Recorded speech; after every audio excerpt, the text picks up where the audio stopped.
السلام علیکم، میں ہوں ذوالفقار فنان اپنے آج کے ولاگ کے ساتھ۔ میرے پیچھے آج آپ میرے نانا کی پینٹنگ دیکھ رہے ہیں، تو میں نے سوچا کہ آج کا ولاگ کیوں نہ ان سے شروع کیا جائے، کچھ ان کا ذکر کیا جائے۔ میرے نانا کے اندر ایک خاص بات تھی کہ جس سے محبت کی ٹوٹ کے کی، اور جب اسی شخص سے نفرت کی تو وہ بھی ٹوٹ کر کی، کیونکہ یہ میں جانتا ہوں کہ ان کو جس حد تک یہ محبت کرتے تھے، ان کو اس کے جواب میں کبھی اس طرح کی محبت نہیں ملی۔ میں اس وقت جو محبت کا ذکر کر رہا ہوں، میں اس محبت کا ذکر نہیں کر رہا جو ایک مرد اور ایک عورت اور ایک محبوب اور ایک محبوبہ کے درمیان ہوتی ہے۔ میں محبت کر رہا ہوں رشتہ داروں سے، خاندان والوں سے۔ اپنی ذاتی زندگی اپنے رشتہ داروں کی خاطر تباہ و برباد کر لی۔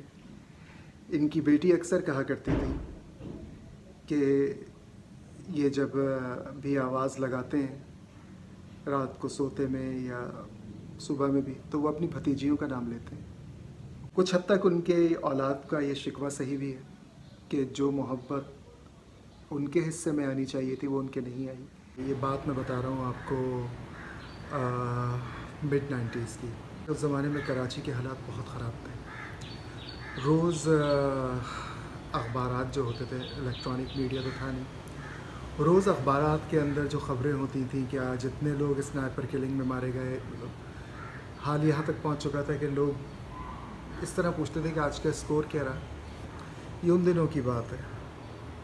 یہ بہت ہی وہ دن ان کے بہت ہی تکلیف دیتے ہیں، بہت ڈپریس رہتے تھے یہ ان دنوں، اور یہ ایک بات کہتے تھے کہ جس قوم کے لیڈر ایک زمانے میں مولانا محمد علی جوہر، شوکت علی، سر سید احمد خان اور اس قسم کے دیگر لوگوں کے نام گنواتے تھے، جس قوم کی پہچان یہ لوگ تھے، آج اس قوم کی جو پہچان ہے فلانا کنکٹا، فلانا نک چڑھا، فلانا لنگڑا، لولا، چریا، اس قسم کے ناموں سے ان کو یاد کیا جاتا ہے۔ یہ کہتے تھے کہ جس قوم کے پاس محمد علی جناح جیسا لیڈر تھا، پاکستان میں وہ محمد علی جناح کے بہت فین تھے، اور میں پہلے بھی بتا چکا ہوں کہ وہ انڈین لیڈرز میں نیتا جی سبھاش چندر بوس کا بہت زیادہ پسند کرتے تھے، بلکہ شاید جہاں تک مجھے یاد ہے ان کی جو آزاد ہند آرمی تھی پاکستان آنے سے پہلے، شاید انہوں نے اس کو جوائن بھی کیا تھا، آئی ایم ناٹ شیور، لیکن مجھے کچھ ایسا ذکر یاد ہے کہ انہوں نے ایک دفعہ مجھ سے کیا تھا۔ بہت زیادہ انہیں افسوس تھا کہ کراچی کی پڑھے لکھے عوام کس طرف جا رہے ہیں۔ اس طرح ایگزامز میں چیٹنگ ہو رہی ہے کہ سامنے پرچے رکھ کے پرچہ حل کیا جا رہا ہے۔ یہ کہتے تھے کہ یہ کس قسم کی جنریشن یہاں سے نکل رہی ہے، اور یہ لوگ آگے جا کے کیا کریں گے۔ تو وہ لوگ آگے جا کے جو کرنا تھا وہ اب نظر آ رہا ہے۔ میں سے بہت لوگوں نے پڑھا ہوگا، پسند بھی ہوگا، جو گزاری نہ جا سکی ہم سے، جو گزاری نہ جا سکی ہم سے، ہم نے وہ زندگی گزاری ہے۔ جو چل رہا تھا ان کے دل میں خلفشار، اس کو انہوں نے لوگوں پہ آویزہ نہیں کیا کبھی بھی کہ وہ کس کرب سے گزر رہے ہیں۔ بظاہر تو دیکھنے میں بہت خوش رہتے تھے، لوگوں سے مل رہے ہیں، ہنس رہے ہیں، مذاق، سینس آف ہیومر بہت بڑا کا تھا، بہت ہی برجستہ جملے بولتے تھے، مگر جو کرب سے وہ گزر رہے تھے اس چیز کا میں اندازہ کر سکتا ہوں۔ سب سے بڑا کرب تو یہی تھا کہ جو ان کی پذیرائی اور جو شہرت ان کی آج ہے وہ ان کی حیات میں نہیں تھی۔ اس زمانے میں جو شعراء مشہور تھے آج بھی ہیں، ان کے اشعار میں وہ خرابیاں نکالا کرتے تھے۔ میں کیا نام لوں ان لوگوں کا، کیونکہ بہت سے ان کے فینز ہوں گے، وہ برا مان جائیں گے۔ وہ ان کے اشعار کے اندر واقعی میں وہ خامیاں ہوتی تھیں۔ مجھ جیسا جاہل آدمی جو کہ شعر و شاعری سے اس حد تک شغف نہیں رکھتا، نہ مانوس ہے، مجھے بھی سمجھ میں آتی تھیں وہ غلطیاں۔ تو کہتے تھے کہ ان کے لوگ فین ہیں اور ہمارے جو پذیرائی ملنی چاہیے وہ نہیں تھی۔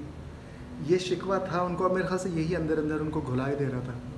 میرے خیال سے جو گزشتہ صدی تھی اس کے سب سے بڑے شاعر وہ ہیں، کیونکہ وہی ہیں جنہوں نے شاعری کو ایک نیا اسلوب دیا۔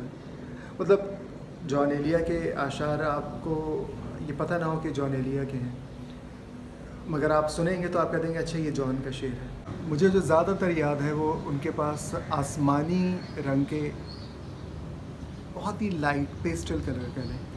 اس کلر کے 2-3 کرتے تھے. کپڑے بنانے کو ان کو کوئی خاص شوق تھا. امریکہ جا رہے تھے تو انہوں نے ایک سوٹ خریدا تھا پہننے کے لیے. ایک کوٹ تھا اور ایک پینٹ تھی اور ایک شرٹ تھی, مگر اس کے نیچے جو انہوں نے پہنے تھے وہ سلیم شاہی جوتے پہنے ہوئے تھے. کہا بھی ان کو کہ یہ بھائی جوتا بھی ایک لے لیں. کہا کہ نہیں, جوتوں پہ کون نظر ڈالتا ہے میاں.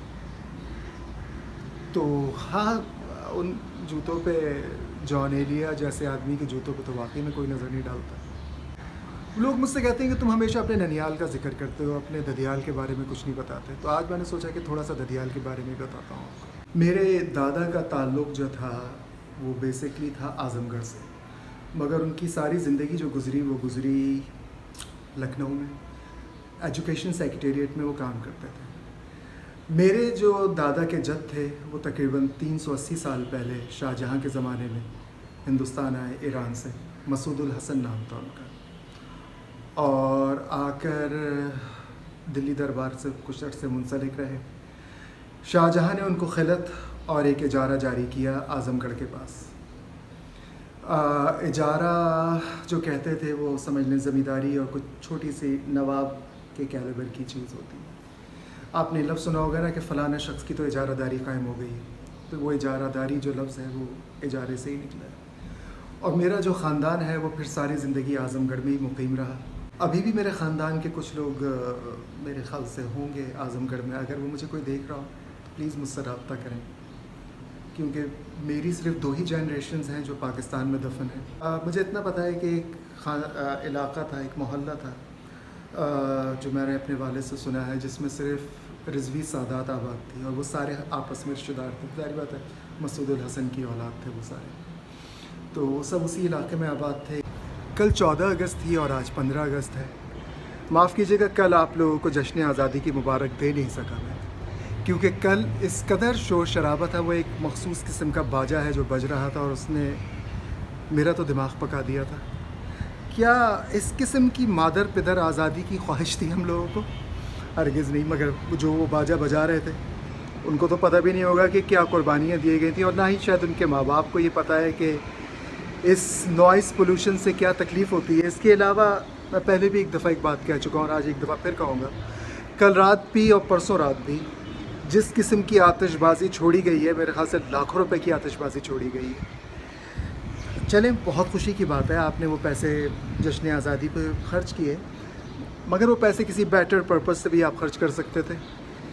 میں پہلے بھی شاید بتایا تھا کہ یہ جو جانور ہوتے ہیں, یعنی کہ ڈاگز ہو گئے, برڈز ہو گئیں, اور اس کے علاوہ جو دیگر جانور ہیں, وہ ان دھماکوں سے بہت ڈرتے ہیں. میرے کتے اتنا شدید ٹیریفائڈ ہوئے تھے کہ وہ بالکل ہم سے لپٹ کے بیٹھے ہوئے تھے. بدترین دنیا میں 10 رہنے کے شہر ہے, اس میں کراچی نے ماشاءاللہ سے اس سال بھی اپنی پوزیشن کو سیکیور کیا ہے. تو مبارک ہو ان لوگوں کو جو برسا برس سے یہاں حکومت کر رہے ہیں. مبارک ہو ان لوگوں کو جو کراچی سے محبت کے دعوے بھرتے ہیں کہ آپ نے اس شہر کا یہ حشر کر دیا ہے کہ 10 بدترین شہروں میں اس کا شمار ہوتا ہے. ساتھ ہی میرا آج کا ولاگ ختم ہوا. انشاءاللہ اگلے ولاگ میں ملاقات ہوگی. مجھے ذوالفقار فنان کو اجازت دیجیے. خدا حافظ.